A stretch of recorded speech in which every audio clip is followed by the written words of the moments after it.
नमस्कार दोस्तों, मेरा नाम है नवीन जोशी और आज हम बात करते हैं इतिहास के अंतर्गत प्राचीन भारतीय इतिहास। प्राचीन भारतीय इतिहास, इसके अध्ययन के लिए कौन कौन से हमें स्रोत मिलते हैं, उन सबका आज हम जानने की कोशिश करते हैं। तो स्वागत करता हूँ आप सबका प्राचीन भारतीय इतिहास के अंतर्गत जो हम स्रोत देखेंगे। तो शुरू करते हैं एंशियंट इंडियन हिस्ट्री। तो सबसे पहले हम देखेंगे इतिहास को, कि इतिहास को अगर हम परिभाषित करें, इसका अर्थ समझने की कोशिश करें तो हमें क्या जानकारी इसके अनुसार मिलती है।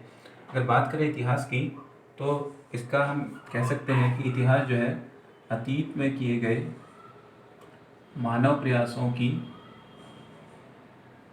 अनुक्रमिक कथा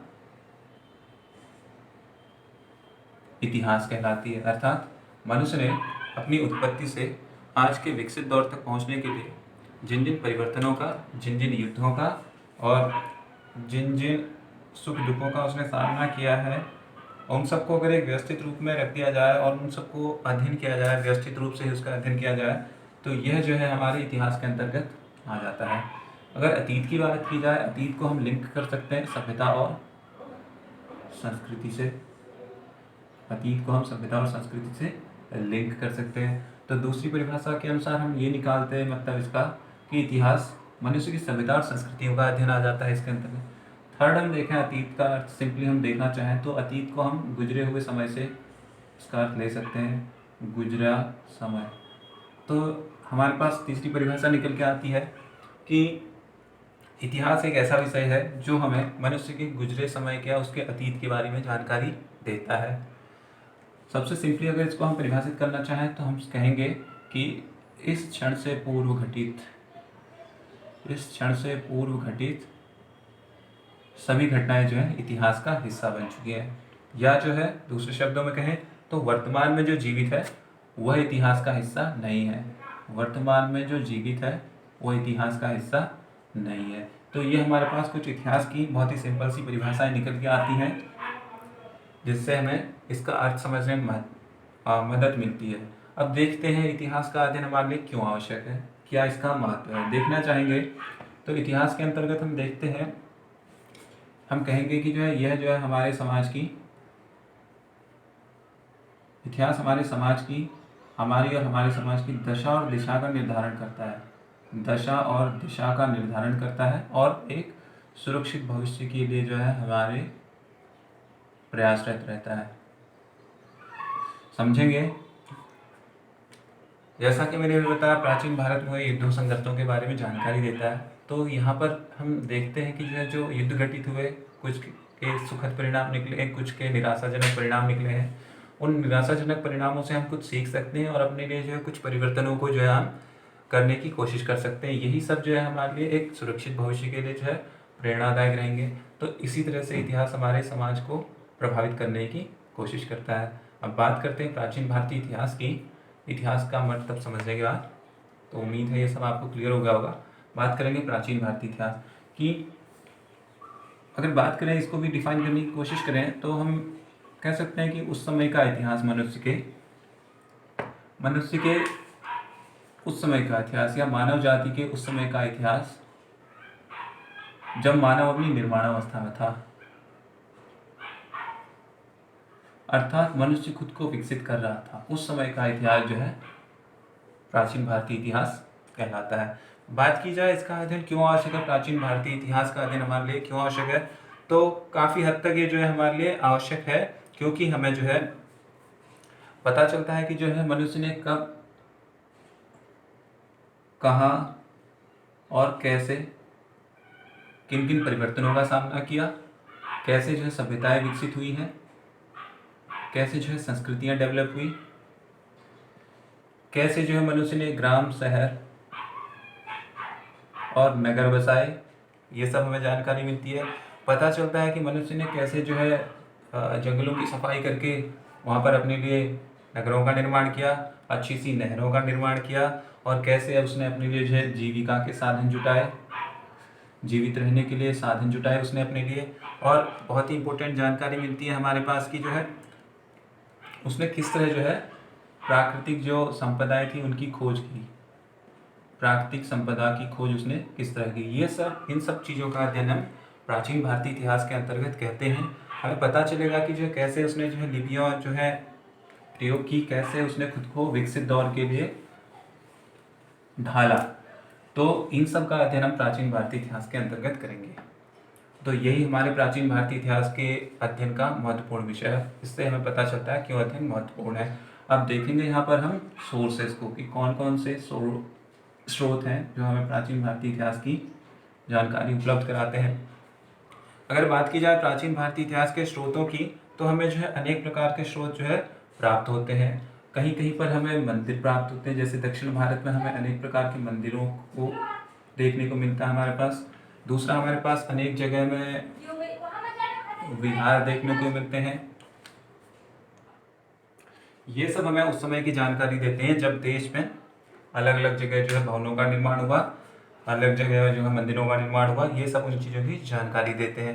अगर बात की जाए इसी तरह जो है जैसे पश्चिमोत्तर भारत है, वहाँ पर हमें अनेक तरह की जो है भवन देखने को मिलते हैं। उनका अध्ययन से हमें पता चलता है कि वो लगभग जो है 2500 वर्ष पूर्व के वो भवन रहे होंगे। इस तरह की हमें जानकारी मिलती है। तो ये हमारे पुरातात्विक स्रोत है। अगर बात की जाए ये जो 2500 वर्ष है, इसको हम कैसे ज्ञात कर पाते हैं, तो हमारे पास एक विधि आती है कार्बन डेटिंग की, जिसको जो है C14 के रूप में प्रदर्शित किया जाता है। तो ये जो कार्बन 14 है, ये जो है सभी जीवित वस्तुओं में, जीवित प्राणियों में ये जो है पाया जाता है। ये जो है कार्बन का रेडियोधर्मी आइसोटोप समस्थानिक है, जो कि सभी जीवित वस्तुओं में जो है पाया जाता है। अगर इसकी बात की जाए रेडियोधर्मी समस्थानिक की, तो कहा जाएगा कि जो है यह जो है एक समान गति से जो है ये क्षय होता है। अर्थात इसके क्षरण का अध्ययन करके हम जो है प्राचीन भारतीय जो इतिहास में जो अवशेष प्राप्त होते हैं उन सब का अध्ययन कर पाते हैं, इनमें विद्यमान कार्बन क्षरण का अध्ययन करके, और उसी से हम उनके समय काल की जानकारी को जान पाते हैं। अब स्रोत शुरू करते हैं हम प्राचीन भारतीय इतिहास के स्रोत। अगर इनको डिवाइड किया जाए तो इनको हम दो भागों में इनको हम बांट सकते हैं। सबसे पहले हमारे पास आता है जी पुरातात्विक, और दूसरा हमारे पास आता है साहित्यिक। पुरातात्विक के अंतर्गत हम देखेंगे, कोशिश करेंगे आज को पूरा समझने की। तो इसमें हम देखते हैं पुरातात्विक के अंतर्गत हमारे पास ऐसे स्रोत आते हैं जिनको हम खुदाई के दौरान या उत्खनन से जो हमको प्राप्त होते हैं, ऐसे स्रोतों का अध्ययन पुरातात्विक स्रोतों के अंतर्गत आएगा। तो शुरू करेंगे पुरातात्विक स्रोत, और इनको जो है उपश्रेणियों में इसके बाद जो है बांटा जाएगा। पुरातात्विक स्रोतों के अंतर्गत जो अलग अलग जैसे अभिलेख आएंगे, सिक्के, मुहरें, इस तरह से जो आएंगे, इनको अलग अलग डिवाइड किया जाएगा। और ऐसे ही जो है साहित्यिक स्रोतों को भी इनको जो है हम बांट सकते हैं, साहित्यिक स्रोतों को भी भारतीय साहित्य और पश्चिमी साहित्य के अंतर्गत। अगर बात की जाए पुरातात्विक स्रोतों की, तो इसके अंतर्गत हम सबसे पहले लेंगे अभिलेखों को। अभिलेख हम सबसे पहले अध्ययन करेंगे अभिलेखों का। अगर अभिलेखों की बात की जाए तो सर्वप्रथम इनका अंकन जो होता था, इनको जो है पत्थरों में या जो है दीवारों में जो है इनका उत्कीर्णन देखने को मिलता था, परंतु बाद के समय में इनको जो है हम ताम्रपत्रों में भी उत्कीर्ण पाते हैं। तो अभिलेखों का अध्ययन जो है, तो अभिलेखों का उत्कीर्णन जो है पत्थरों, दीवारों और ताम्रपत्रों में देखने को मिलता है। अगर बात की जाए अभिलेखों के अध्ययन की, तो अभिलेखों का अध्ययन जो है एपिग्राफी कहलाता है। अभिलेखों के अध्ययन को एपिग्राफी कहते हैं। अब देखेंगे कि हमें जो है किस तरह जो है अभिलेख प्राप्त हुए हैं, कौन कौन से महत्वपूर्ण अभिलेख हम देखेंगे अभी। तो सबसे पहले हमें जो भारत में अभिलेख प्राप्त हुए हैं वह अशोक के ऐसे अभिलेख प्राप्त हुए हैं जिनको हम पढ़ने में सक्षम रहे। 300 ईसा पूर्व के जो अभिलेख हैं अशोक के, उनको पढ़ने में हम सफल हो पाए अभी तक।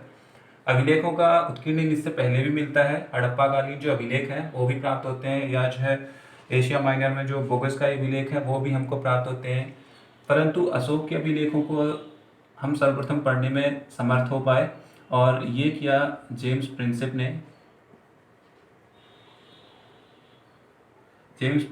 1837 में सर्वप्रथम अशोक के अभिलेखों को पढ़ने का एक सफल प्रयास किया था। अगर बात की जाए अशोक के अभिलेखों की तो अनेक अनेक लिपियों में इनका वो जो है लिखा गया, जैसे ब्राह्मी हो गई, खरोष्ठी, ग्रीक और अरमाइक लिपि। यहाँ पर मैं लिख नहीं रहा हूँ, इनको हम मौर्यन एम्पायर में इनको पढ़ेंगे, अशोक के बारे में पूरी जानकारी, तो वहाँ भी हम देखेंगे इनको। तो ब्राह्मी, खरोष्ठी, ग्रीक और अरमाइक लिपियों में जो है अशोक के अभिलेखों को देखा गया है। और अभिलेखों में अगर बात की जाए तो ये किस तरह के रहते थे, क्या इनमें वर्णन रहता था, तो इनमें जो है या तो शासकों की विजय का वर्णन रहता था, या जो है प्रजा के लिए कुछ नियम कानून, कुछ आदेश जो है इनमें उत्कीर्ण करवाए जाते थे। तो यही जो है अभिलेख हमें उस समय की जानकारी देते हैं। बताएं कि अब मेजर कौन कौन से ऐसे अभिलेख हैं अशोक के अलावा, तो हम देखते हैं। सबसे पहले हाथी गुम्फा अभिलेख आता है हमारे पास। सबसे पहले हाथी गुम्फा अभिलेख की बात की जाए, खारवेल के बारे में जानकारी देता है। दूसरा अगर हम देखें यहाँ पर जूनागढ़ अभिलेख, जूनागढ़, इसको हम गिरनार अभिलेख भी कहेंगे। जूनागढ़ या गिरनार अभिलेख हमें रुद्रदामन के बारे में बताता है। तीसरा हमारे पास आता है यहाँ पर नासिक अभिलेख। नासिक अभिलेख गौतमी पुत्र शातकर्णी के बारे में बताता है। गौतमी पुत्र शातकर्णी के बारे में हमें जानकारी देता है। यहाँ पर शातकर्णी जो कि सातवाहन वंश का शासक था, अंध्र सातवाहन वंश भी इनको कहा जाता है, और गौतमी उनकी मदर का नाम था। तो सातवाहन वंश के जो शासक थे अपने नाम के आगे अपनी माता जी का नाम जो है वो लगा के चलते थे, इसलिए गौतमी पुत्र शातकर्णी। नेक्स्ट हमारे पास आता है प्रयाग स्तंभ लेख। प्रयाग प्रशस्ति भी इसको कहा जाता है। प्रयाग स्तंभ लेख जो है समुद्रगुप्त के बारे में जानकारी देता है। नेक्स्ट आता है हमारे पास ऐहोल अभिलेख। अगर ऐहोल अभिलेख की बात करूं तो पुलकेशिन सेकंड के बारे में जानकारी देता है। पुलकेशिन और हर्ष के बीच में हुए युद्ध का इसमें वर्णन किया गया है। नेक्स्ट है भीतरी स्तंभ अभिलेख। भीतरी स्तंभ अभिलेख हमें जानकारी देता है स्कंदगुप्त का। लास्ट हमारे पास यहाँ पर एक बनता है मंदसौर अभिलेख। अभिलेख इसके अलावा और भी है, बट ये जो है इंपॉर्टेंट है, इस वजह से इनको यहाँ पर वर्णन किया है। ये हमें बताता है यशोवर्मन के बारे में, जो कि मालवा नरेश था, मालवा का शासक था। तो हाथी गुम्फा अभिलेख खारवेल के बारे में बताता है, खारवेल के शासन की घटनाओं का इसमें क्रमबद्ध विवरण है। जूनागढ़ अभिलेख, जिसको गिरनार अभिलेख भी कहते हैं, इसमें रुद्रदामन की विजय के बारे में वर्णन किया गया है, उसके कार्यों का वर्णन किया गया है। नासिक अभिलेख जो है गौतमी बलश्री द्वारा लिखाया गया है, सातकर्णी की माता जी द्वारा, और जो है सातकर्णी के शासनकालीन घटनाओं का इसमें वर्णन है। प्रयाग स्तंभ समुद्रगुप्त के बारे में है, उसकी विजय और नीतियों के बारे में है। ऐहोल अभिलेख पुलकेशिन द्वितीय का शासक के बारे में है, जो शासक है पुलकेशिन द्वितीय, उसके बारे में इसका वर्णन है। और ये बताता है हर्ष और पुलकेशिन सेकंड के बीच में जो युद्ध हुआ उसका वर्णन है। भीतरी स्तंभ अभिलेख स्कंदगुप्त के बारे में बताता है, स्कंदगुप्त के बारे में बताता है। और नेक्स्ट है मंदसौर अभिलेख, जो कि जो है मालवा नरेश यशोवर्मन के बारे में बताता है। इसके बाद हमारे पास आते हैं दूसरा महत्वपूर्ण सोर्स आता है हमारे पास, जो स्रोत आता है पुरातात्विक स्रोत में, वो आएगा सिक्के। कि सिक्कों के अध्ययन से हम किस प्रकार प्राचीन समय का जानकारी प्राप्त कर सकते हैं। अगर सिक्के की बात की जाए तो सिक्के हमें धरातल में या खुदाई के दौरान जो है जमीन को खोदकर भी हमें सिक्के मिले हुए, या तो धरातल में या जो है खुदाई के दौरान जो है अनेक सिक्के हमको प्राप्त हुए हैं। और सिक्कों में से यहाँ से एक वर्ड निकल के आता है नुमेस्मेटिक्स। तो सिक्कों का अध्ययन जो है नुमेस्मेटिक्स कहलाता है। जो प्राचीन सिक्के थे वो आजकल की तरह, जो आजकल की जो मुद्रा होती है कागज वगैरह उस तरह का नहीं था। जो सिक्के थे वो जो है चांदी, तांबा, सोना, सीसा आदि से निर्मित रहते थे। और जो एक और मेन चीज यहाँ पर पकाई गई मिट्टी से भी जो है उस समय की जो है मुद्रा का निर्माण होता था। ये भी काफ़ी बड़ी मात्रा में हमको उपलब्ध हो पाते हैं। और अगर बात की जाए सिक्कों में आगे की, तो सबसे ज़्यादा सिक्के हमें जो है मौर्योत्तर काल में जो है, या उस समय के जो है मौर्योत्तर काल के प्राप्त होते हैं। अगर बात की जाए सिक्कों में, ये जो हमारे पास जो आरंभिक सिक्के हैं उनमें जो है कुछ प्रतीक हमको मिले हैं। आरंभिक सिक्कों में जो है कुछ प्रतीक मिले हैं, और बाद के सिक्कों में जो है देवी देवताओं के चित्रों का उत्कीर्णन मिलता है हमारे पास, जो सिक्के मिलते हैं उनमें, और जो है उनमें या तिथियों का वर्णन है उस समय की।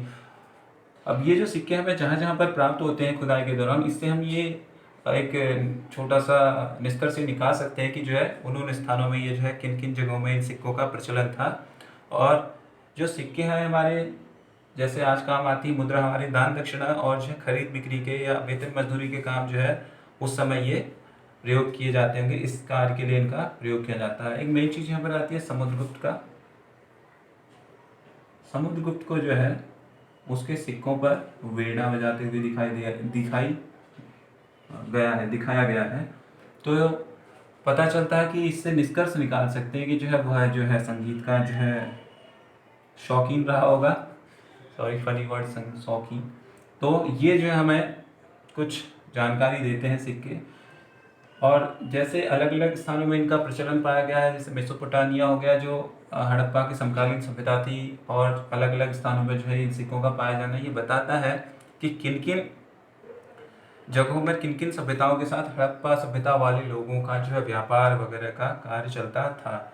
इसके बाद हमारे पास कुछ और सोर्सेज आते हैं, उनको हम थोड़ा थोड़ा देखने की कोशिश करते हैं। इसमें हमारे पास स्मारक आते हैं, इसी में हम भवन भी इंक्लूड करेंगे। स्मारक और भवनों की बात की जाए तो ये जो हमें उस समय की आध्यात्मिकता और धर्मनिष्ठा का ज्ञान कराते हैं। जिस समय ये भवन बने होंगे उस समय का जो है आध्यात्मिकता और धर्मनिष्ठा का ज्ञान कराते हैं, अर्थात उनको उसी तरह से जो है डेवलप किया गया होगा जिस तरह की उनकी आस्था रहेगी, उन सबको उसमें उत्कीर्ण करने की कोशिश की गई होगी। हमारे पास अलग अलग शैलियाँ प्राप्त होती हैं उस तरह की, उस समय के जो मंदिर मिले हैं, जो भवन मिले हैं। 3 शैलियाँ बेसिकली महत्वपूर्ण हैं इनमें से। सबसे पहले हमारे पास आता है नागर शैली, द्रविड़ शैली दूसरी, और एक बेसर शैली। अगर बात की जाए नागर, द्रविड़ और बेसर शैलियों की, तो जो नागर शैली है वो हमारे पास उत्तर भारत के जो मंदिर हैं उनमें प्रयुक्त होने को ही दिखती है। जो उत्तर भारत के मंदिर हैं उनमें नागर शैली का प्रयोग किया गया। द्रविड़ शैली जो है वो दक्षिण भारत के मंदिर में इनको प्रयुक्त किया गया है, दक्षिण भारत में। और जो बेसर शैली है वो मध्य भारत में जो बिल्डिंग्स बनी है, जो मंदिर बने हैं, उनके निर्माण में जो है इस शैली का प्रयोग किया गया है, बेसर और केसर। ठीक है, तो कहीं कहीं पर ये देखने को मिलता है जो बेसर शैली है, नागर और द्राविड़ दोनों शैलियों का जो है ये सम्मिलित रूप जो है बेसर शैली देखने को मिलता है। ये हमारे पास स्मारक और भवन, इस तरह से हमने चर्चा की। इसके बाद हमारे पास आती है मोहरें। अगर मोहरों में हम देखें तो मोहरें जो है प्राचीन भारतीय इतिहास को लिखने के लिए काफ़ी महत्वपूर्ण साबित हो सकती है। ये हमें उस समय की धार्मिक, आर्थिक, सामाजिक और जो है व्यापारिक एस्पेक्ट्स, तथ्यों को समझने में काफ़ी हेल्पफुल रहती हैं। धार्मिक अगर बात की जाए तो इनमें जो है धर्म चित्रों, जो धर्म से संबंधित जो चित्र होंगे उनका अंकन इसमें किया जाता था। और बात की जाए ऐसे ही जो है हमारे पास जो अन्य मिलते हैं स्रोत, उसमें हमारे पास चित्रकला एक साधन हो सकती है। चित्रकला अनेक मंदिरों में जो है अनेक हमारे पास अनेक मंदिरों में हमारे पास जो चित्र बने हुए मिलते हैं। और जो है अलग अलग स्थानों में, जैसे हमें मिला है एक चित्र बोधिसत्व पद्मपाणि। बोधिसत्व जो पद्मपाणि का जो चित्र मिला है वो अजंता में जो चित्र है, ये उस समय की चित्रकला की जानकारी देता है। उसके चित्रकला से हम उस समय के मनुष्य के मनोभावों को समझ सकते थे कि जो उसके मन में जो भावनाएं चल रही होंगी उनको यहाँ पर उसने जाहिर कर दिया था। तो पता चलता है उस समय की कलात्मक उन्नति का कि कैसे वो जो है